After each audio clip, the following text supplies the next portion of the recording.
Salut tout le monde, ici Joujol et Fast-Good Cuisine. aujourd'hui on est dans une vidéo un petit peu spéciale qui est votre avis sur l'Apple Watch par Fast-Good Cuisine et par un de mes potes. Ça sera juste après, ça sera à la fin de cette vidéo tout D'accord, simplement. en deuxième partie. En deuxième partie, voilà, merci monsieur.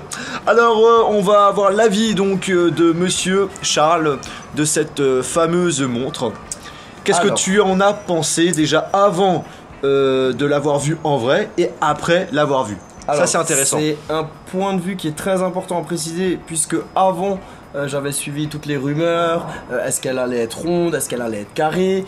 Il parlait aussi au bout d'un moment d'un bracelet, c'est carrément un bracelet compact avec l'écran incurvé. Ouais. J'avais tout suivi, j'avais trouvé toutes les rumeurs quoi. Voilà, des fakes qui étaient vraiment sublimes, bien travaillés. Et le jour de la keynote, que je regarde en live, je me prépare, je m'installe, je me pose. Et là, the next big things, la montre, la musique et la déception. Honnêtement, ouais, pareil pour moi. J'ai été déçu alors que je l'attendais, j'avais les frissons. Et puis au final, je vois petit à petit que la montre ne me convient pas. Déjà du fait de son côté, on va dire... un peu épaisse, je trouvais la montre pas si épurée que ça malgré qu'il y avait la finition à lui et tout ça, mais je trouvais que ça restait un produit qui était un peu mastoc, épais. Ouais. Et après aussi de par la partie fonctionnalité et navigation, je trouve que le fait de revenir à un système de molette, c'était pour moi assez, voilà, je trouvais ça un vieux jeu entre guillemets. Je me suis dit c'est dommage, on aurait peut-être pu imaginer un écran plus grand, sur le côté quelque chose de tactile, un peu comme sur le Edge, on aurait peut-être pu imaginer quelque chose comme ça. Et du coup très déçu, j'ai arrêté de suivre tout ce qui se passait autour de cette montre. Je crois que j'avais arrêté même la keynote tellement que j'étais déçu. Et du coup ce qui s'est passé, c'est que j'ai vu sur le JDG que Apple lançait du coup les précommandes.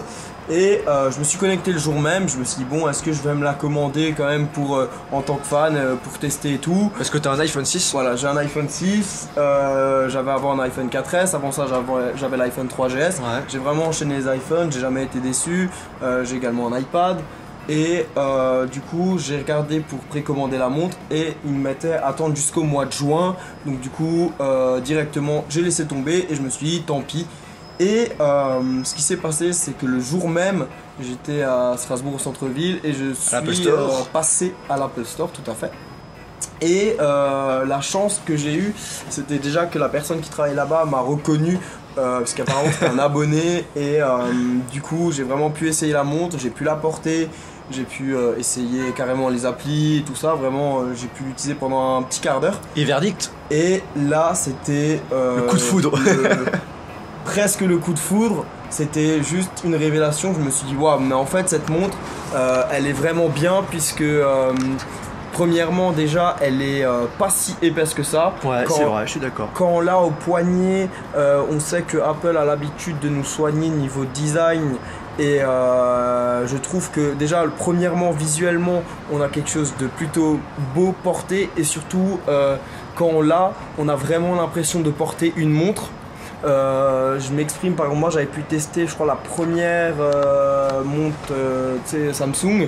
Ouais. Et quand on la portait on avait vraiment l'impression d'avoir quelque chose d'avoir quelque chose de rigide, voilà, et ça me plaisait pas. Et là du coup je retrouve la sensation de la montre et en plus de ça je trouve que finalement le design une fois porté est beaucoup plus discret, beaucoup plus épuré qu'à la pub. Et après pour la partie utilisation, ce qu'il faut savoir, c'est que dans la version qui est proposée sur l'Apple Watch, c'est une version démo. Aussi. Ouais, voilà. Donc du coup, on n'a pas tout. Il y a quelques petits problèmes de fluidité parce que les gens l'utilisent H24 depuis qu'elle est dispo dans le store. C'est une première version, donc du coup, il y a quelques petits bugs de fluidité. Mais en tout cas, une fois porté, quand je l'ai essayé, j'ai vraiment trouvé que c'était quelque chose qui a apporté un plus. Au-delà du gadget, de se dire on a une montre, on a vraiment des fonctionnalités qui m'ont intéressé moi déjà en tant que youtubeur, puisque je me déplace beaucoup et on a la possibilité d'utiliser Passbook, donc l'application qui permet de compiler tous ces billets et tout. Et tu fais du sport aussi. Voilà. Et du coup par rapport à l'application Passbook, on peut aller dans le train en montrant juste la montre pour les billets, pareil avec l'avion, donc ça c'est gain de temps, on n'a pas besoin de sortir le téléphone, voilà, ça fait une chance en moins encore de se le faire voler par exemple, ou de le perdre, parce qu'on sort un téléphone, c'est pas pratique. Et aussi par rapport au sport, il faut savoir que je fais pas mal de sport, comme Jojol j'ai fait le programme Apollon. Et au sport, avoir un iPhone 6 en poche, j'imagine encore moins un iPhone 6 Plus, c'est vraiment compliqué. Là, l'avantage avec la montre, c'est que indépendamment du téléphone, on peut l'utiliser, vu que je sais pas, mais là, je crois 8 Go de mémoire interne. Donc du coup, on peut stocker nos propres photos, mais surtout notre propre musique. Après, pour les gens qui ne savent pas, il n'y a pas de prise jack, donc sur la montre on peut pas brancher des écouteurs, ce que je trouve logique parce que franchement des écouteurs comme ça à la main ce serait vraiment pas pratique, mais pour les gens qui ont des casques Bluetooth ou même des écouteurs Bluetooth, c'est carrément parfait parce qu'à la muscu il y a vraiment maintenant des casques moyenne gamme, entrée de gamme qui sont très abordables avec une facilité d'utilisation en Bluetooth. Donc du coup on laisse notre téléphone au vestiaire, là encore c'est plus sécurisé, puisque le téléphone à la muscu des fois on est obligé de le poser, si on fait des exercices on sait qu'il va tomber de la poche, des fois il tombe et quand on se relève avec les haltères, il suffit qu'on n'est pas concentré, on peut laisser tomber le téléphone dessus, et là non, là on a juste la montre qui est au poignet, qui en plus de ça va permettre de savoir tout ce qu'on a consommé niveau de calories parce qu'il y a des capteurs et tout. Et franchement pour ces fonctions là je me suis dit mais en fait ils ont vraiment fait quelque chose de bien. Et après pour la partie fluidité, springboard, tout ça, moi j'avais très peur quand j'ai vu la vidéo, puisque la navigation avec la molette je trouvais ça pas évident et tout ça. Et là ça va encore. Au final au niveau du spring break, je trouve que c'est bien comment ils ont fait pour l'application, parce que je me suis dit en repensant au fake et tout ça, ils avaient vu comme un mini écran d'iPhone, tu vois, où tu devrais passer des applications un peu comme des pages, et honnêtement ils ont bien fait de faire ça parce qu'il y avait un iPod, tu sais les premiers iPod tactiles, pas le touch, mais il y avait un petit iPod avec un écran qui faisait aussi office de montre, voilà. L'iPod Nano 6ème génération, si je dis pas de bêtises. Il me semble que l'iPod Nano reprenait justement un peu le design d'une montre et qu'on pouvait passer des applications comme sur un springboard. Et honnêtement c'est beaucoup plus simple, la spirale qu'ils ont avec les applications, c'est très joli. Et ça m'avait bien plu. Et par rapport à la molette que je trouvais inutile, en fait ce qui est bien c'est qu'il y a certaines fonctionnalités très utiles avec la molette, comme le zoom, parce que je peux vous garantir que pour zoomer sur un petit écran comme il y a les doigts, on va pas forcément voir. Donc j'imagine que pour une application par exemple Maps, ou si on va courir et qu'on a besoin de regarder un truc, le fait de zoomer avec les doigts ça cache tellement une grande partie de l'écran que c'est pas évident. Et là la molette permet justement de pouvoir voir l'écran et en même temps pouvoir zoomer et dézoomer. Et en plus de ça il y a certains nouveaux moyens de communication dans les SMS où la molette te permet d'adapter directement, de changer ton smiley. Donc déjà c'est fun et c'est super bien fait. Et en gros voilà, pour tous ces points là, pour le design, pour le fait de pouvoir changer de bracelet aussi. Après point négatif tout de même c'est quand même cher, très cher les bracelets. Ouais, ça partir là les bracelets 70 € je crois pour la version sport, si je dis pas de bêtises. Je dirais ça doit être dans les, je crois que c'est même un peu moins cher les sports, mais après ça monte très vite en prix. C'est un petit peu abusé je trouve. Par exemple moi je voulais me prendre le bracelet, je crois que c'est maillon métallique, en acier, et le bracelet seul coûtait dans les 600 ou 700 €. Ah ouais. Donc du coup le prix de la montre avec le bracelet de sport, moi je l'ai payé 450 €, mais si j'avais pris l'autre bracelet je serais direct monté à 1200 €. C'est abusé, franchement c'est abusé quand même. D'un côté c'est abusé, après je me dis aussi que c'est bien joué d'Apple, puisque c'est vrai qu'une montre c'est généralement quelque chose que plusieurs personnes portent, on va dire, pour se différencier, pour montrer la valeur, pour montrer un peu la richesse, comme les gens qui ont des belles voitures. Certains vont pouvoir mettre le prix pour dire j'ai une montre avec ce bracelet là. Ça paraît un peu stupide, mais en réalité c'est ce qui marche. Tu regardes bien avec les Rolex, tout ça. Surtout chez les Chinois. Il y avait justement un des vendeurs à l'Apple Store qui m'a dit l'endroit où ils ont vendu le plus d'Apple Watch en version édition, donc en version Gold, et bien c'est en Chine, parce qu'en Chine, les Chinois, la montre, c'est vraiment l'objet qui montre dans quelle catégorie sociale on est en fait. C'est exactement ça, et puis je pense que d'un côté c'est bien joué parce que les gens vont l'acheter pour dire, pour avoir ce besoin de reconnaissance, qui est de se dire ouais, lui il a ça, tu vois, il gagne bien ça. Après je trouve que l'avantage, je pense, ça va être un peu comme avec l'iPhone, comme avec l'iPad, les premiers modèles n'étaient pas non plus excellents, mais c'est vraiment pour moi Apple toujours qui va, on va dire, motiver les gens à passer à un nouveau format. Par exemple avec l'iPad, ça existait déjà, les tablettes tactiles, mais c'était vraiment mal fait, il y avait des systèmes de stylet, tout ça, et puis quand Apple a sorti l'iPad, voilà, ça a commencé à faire un grand boom. Pareil pour les smartphones. Avant, les smartphones, ça ressemblait pas du tout à ce qu'on a maintenant avec un grand écran tactile. Avant, c'était plutôt, on avait ce système de PDA. Enfin, moi, je me rappelle beaucoup, mon père, j'avais ça aussi. C'était les vieux où tu avais ton stylet, c'était pas joli, où il y avait des claviers, où c'était vraiment pas joli. Et du coup, là, la montre, déjà, il y a eu 1 million de commandes le premier jour. Ce qui est tout à fait énorme. Ce qui est énorme parce qu'à la base, ils avaient prévu, je crois, 500 000 commandes. Et je me rappelle que le jour de la sortie de l'iPad, il y avait eu, avant ça, 200 000 commandes. Et là, ils ont fait 1 million. Donc du coup, il y a déjà un fossé énorme. C'est incroyable. Et je pense que c'est vraiment Apple qui va donner une image cool de la montre. Et c'est eux qui vont développer et qui vont lancer les gens en fait sur le fait d'utiliser une montre. Et connecté, ça, je pense que c'est vraiment bien puisque la concurrence va en profiter aussi. Et puis ça va nous être la guerre pour savoir. J'ai hâte de voir ce que ça va donner. En tout cas. Enfin voilà. J'ai pas mal parlé, je pense. T'as donné ton avis. 12 minutes. J'espère que c'était complet. En tout cas, c'était un sujet. Moi je peux te dire, par rapport à ce que j'ai entendu, c'est très complet. T'as donné ton avis sur la montre. Donc c'est très bien. C'est excellent. Écoute, merci Charles de nous avoir partagé ton avis sur cette montre. Et maintenant, c'est au tour de mon pote Guillaume.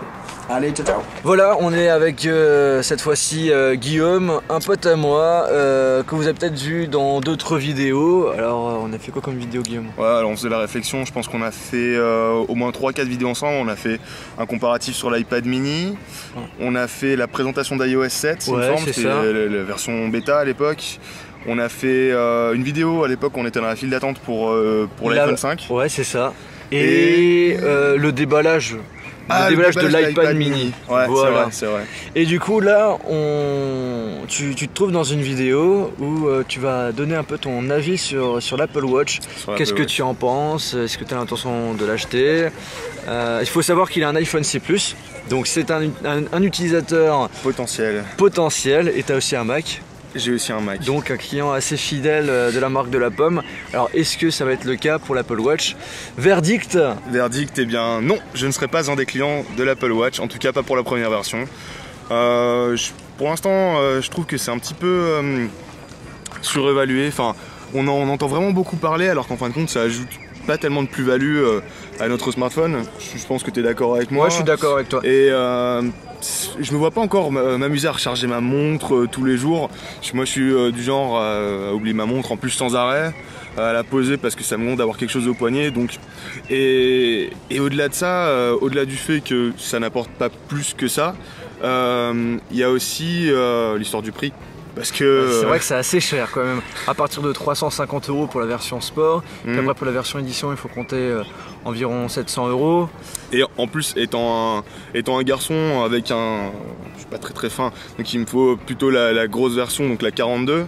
La 42, ouais. Et justement quand tu l'as testé, tu l'as trouvé comment? Alors esthétiquement elle est quand même belle, ça il faut le reconnaître. C'est vrai que quand je l'ai eu en main, c'était vraiment quelque chose qui m'a plu par rapport aux photos. Les photos, bon, ça rend pas aussi bien qu'en vrai. Ouais, en vrai, elle a quand même quelque chose. On voit que le design, il a été bien travaillé. C'est quelque chose qui me plaît. Le bouton au début sur les photos, la je trouvais pas ça beau, la molette. En fait, fin de compte, elle est très bien intégrée. Donc, non, au niveau du design, il n'y a rien à dire. C'est vraiment très bien. T'avais testé lequel avec quel bracelet? Alors c'était le bracelet en cuir marron. Ok. Et donc le bracelet, ça t'a plu aussi? Ouais, c'est un bracelet standard pour le coup, donc il n'y a vraiment aucune difficulté pour l'enfiler. Le vendeur avait un peu peur, donc il mettait quand même les mains autour de la montre. Attention, faut pas la faire tomber. C'est un petit bijou là, c'est un petit bijou. Exactement. Mais non, ça reste un beau produit, mais encore une fois que je trouve qui est trop cher. Et est-ce que dans le futur, tu as quand même l'intention peut-être d'utiliser une montre connectée? Alors oui, effectivement. Je t'en parlais tout à l'heure, je pense que c'est quelque chose qui va peut-être justement se démocratiser dans les années à venir, quelque chose que en fin de compte tout le monde va avoir, parce que je pense qu'au début on n'était pas habitué par exemple à avoir des smartphones, en fin de compte tout le monde a commencé à en avoir, ça a été un phénomène de mode. En gros il faut un temps d'adaptation. C'est ça, il faut un temps d'adaptation exactement, et les premières personnes vont en avoir, ils vont les améliorer, ils vont les perfectionner, rajouter des fonctionnalités. Ouais. Exactement, je suppose qu'on va avoir des nouvelles batteries qui vont venir plus qu'un jour, et à ce moment là ça va commencer à devenir intéressant. Donc c'est pour ça que je disais un client pas pour la première version de l'Apple Watch, mais peut-être pour les versions à venir. Donc dans le futur tu as peut-être l'intention. Maintenant il faut voir ce que l'avenir nous réserve avec ce genre de montre. En tout cas pour ma part, de toute façon moi je vous avais déjà un petit peu donné mon avis sur cet Apple Watch, donc je vais pas trop en parler. Mais j'ai plutôt parlé de la montre connectée en général. Alors moi j'avais acheté la Gear Live et pour la chaîne YouTube, pour aussi tester, pour voir un peu qu'est-ce que c'est qu'une montre connectée sous Android Wear. Et franchement, je suis pas trop fan. Je l'ai utilisé pendant 1 mois et demi et après, je l'ai plutôt mis de côté. Et je trouve que c'est plutôt pour ma part, pour l'instant maintenant, gadget. C'est gadget, tout à fait. Mais j'ai quand même hâte de tester l'Apple Watch pour voir si j'ai le même avis. Si il y aura une utilisation différente ou pas. Parce qu'en fait, moi, je pense que la chose qui va bien changer avec l'Apple Watch par rapport aux autres montres sous Android Wear, c'est Siri surtout. Pour ma part, je pense Siri. On l'utilise pas trop. Enfin, pour ma part, quand j'utilisais l'iPhone comme téléphone personnel, j'utilisais pas réellement Siri.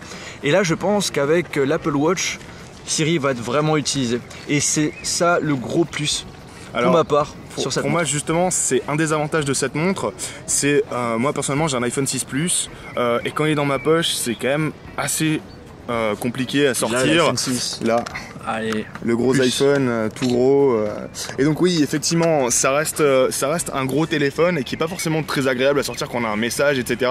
Et c'est là que ça peut être un avantage d'avoir une montre connectée, c'est voilà, tiens, j'ai pas à sortir mon téléphone, il est là, je peux vraiment interagir depuis ma montre sans forcément avoir besoin constamment d'être sur mon téléphone. Et là je pense que ça sera le gros plus de l'Apple Watch par rapport aux montres sous Android Wear. Parce que sur Android Wear, en réalité, il n'y a pas trop de fonctionnalités en fait. Il y a le OK Google qui marche pas forcément super bien. On peut après gérer un petit peu la musique, la luminosité de la montre, changer le cadran. Mais après, les fonctionnalités, on les retrouve uniquement lorsqu'on télécharge des applications. Tu vois. Donc en fait, je trouve que c'est pas assez. C'est pas complet. C'est pas complet. En tout cas sur Android Wear et sur l'Apple Watch, j'ai l'impression que ça a l'air plus complet. Donc maintenant à tester. En tout cas ça pourra devenir plus complet puisque c'est ouvert aux développeurs en même temps, donc on les laisse bien travailler. Mais après tu vois, moi je trouve que c'est dommage d'acheter un appareil et après de devoir toujours télécharger des trucs et pour avoir des fonctionnalités. Je pense que de base ça peut être cool. C'est pour ça que j'ai décidé de quitter Apple, parce que moi ce qui m'intéressait c'était la possibilité de personnaliser son Springboard pour les widgets et tout, et ça me saoulait en fait concrètement de devoir jailbreaker mon iPhone, en gros d'acheter un appareil qui coûte super cher et qui en réalité correspond pas réellement à mes besoins, tu vois. Et je suis obligé de passer par le jailbreak pour pouvoir avoir un smartphone qui correspond à mes besoins, tout simplement. C'est pour ça que je suis passé sur Android, mais en aucun cas, tu vois, je critique Apple et tout, puisque leurs produits sont vraiment très parfaits. Perso, à part la partie système d'exploitation, où moi, il me manque vraiment la partie widget. Alors j'espère que dans le futur, Apple va proposer un nouveau système d'exploitation avec une nouvelle interface, et peut-être que là, je reviendrai chez Apple pour avoir un téléphone personnel de la marque de la pomme, tout simplement. D'accord. Voilà. C'est un bon choix. Donc là du coup on a bien parlé. Est-ce que tu as quelque chose à ajouter sur cette fameuse Apple Watch? Alors sur cette Apple Watch, je peux juste rapidement refaire une liste des points positifs et points négatifs. Ouais. Alors donc pour moi, on va commencer par les points positifs. Quand je l'ai eu en main, elle était vraiment très légère. Je suis d'accord. J'ai une montre classique et j'étais absolument incapable de sentir la différence entre cette Apple Watch et ma montre classique. Elle était même agréable à porter, ce qui était pas forcément donné parce que, je sais pas, j'ai jamais porté d'autres montres, mais je m'attendais à ce que le fait d'avoir de la technologie au poignet, ça rajoute du poids ou que la forme soit pas forcément très ergonomique. Alors que là, c'est vraiment très bien, c'est très confortable. Il y a rien à dire là-dessus. Moi, ce que j'ai bien aimé, c'est la vibration. Je sais pas si oui, la vibration, ça c'est vraiment très léger, ouais. C'est très léger, mais c'est quelque chose de très agréable. J'allais y venir, ouais. Donc quand on est à l'Apple Store, il nous lance une petite démo comme ça, et après ça nous montre un petit message. Et ouais, la montre émet un petit son et ça vibre en même temps. Et c'est pas une grosse vibration, c'est vraiment juste une toute petite secousse. C'est assez léger et franchement, moi j'ai bien aimé. C'est agréable, c'est agréable. Oui, c'est ça, ça gêne pas. Je vais faire un massage du poignet. Non, mais c'est pas mal. C'est vraiment pas mal. Et après, moi, par contre, pour l'aspect négatif, le prix déjà, je pense. Le prix, forcément. le prix, l'autonomie. Et j'arrive pas du tout à me faire à cette idée de nouvelle interface. Moi, je suis très carré. Avec les ronds et tout. C'est vrai que ça fait un petit peu. Un petit peu bordélique, on va dire, un petit peu de désordre. Donc faut voir si. C'est pour ça que j'ai également hâte de la tester, c'est de voir si on a vraiment cette impression là quand on a cette montre sur le poignet. Pas dans la main, mais sur le poignet. Moi pour l'avoir essayé, je sais qu'à des moments j'étais assez frustré parce que je crois que j'ai des gros doigts et je dois pas être très doué, mais j'ai essayé d'appuyer sur des endroits et ça marchait pas. C'est vrai que après ce qu'il faut savoir, c'est que la version qui est sur ces montres, c'est une version démo. Du coup peut-être que ça joue. Faut voir. On testera, mais après si le tactile bug un petit peu, c'est vrai que ça serait un petit peu con. Mais je pense pas que ce soit le tactile qui bug, mais c'est le fait qu'il y ait plein de petits ronds comme ça. Alors du coup, t'es pas précis en fait. C'est pour ça en fait que t'as la molette en fait, je pense. Mais je trouve que même en mettant la molette, en grandissant à fond, j'arrivais pas. Enfin, en tout cas, c'est peut-être plutôt une question aussi. C'était la première fois que je l'avais en main. Je pense que quelqu'un qui prend n'importe quel appareil en main pour la première fois avec un nouveau système n'arrive pas forcément tout de suite à bien s'en servir. C'est peut-être une question de temps, d'adaptation. Peut-être qu'au bout d'une semaine, un mois, qui sait, là, je saurais m'en servir correctement. Ok, très bien. Je crois que j'ai pas d'autre chose à rajouter. Je sais pas si c'est... Non, je pense qu'on a fait à peu près le tour. Donc là, on a parlé pendant 10 minutes. Wow. La première partie avec Charles, ça a duré aussi également 10 minutes. Donc ça fait une vidéo bien entre 20 et 30 minutes. Alors j'espère que ce genre de vidéo vous a plu. Moi, j'essaye un petit peu de faire un peu des vidéos un peu plus IRL pour donner un petit côté un peu plus vivant. Alors j'espère que ça vous plaît. N'hésitez pas à donner votre avis via les commentaires de cette vidéo. En tout cas, j'étais bien content de te revoir, Guillaume. Pareil, ça m'a fait plaisir. Et quelque chose à dire aux abonnés? Restez flex. Bon, on va vous laisser. On vous souhaite de passer soit une bonne journée, soit une bonne soirée. Ou une bonne nuit. Et on se retrouve dans une prochaine vidéo iOS ou Android. Salut.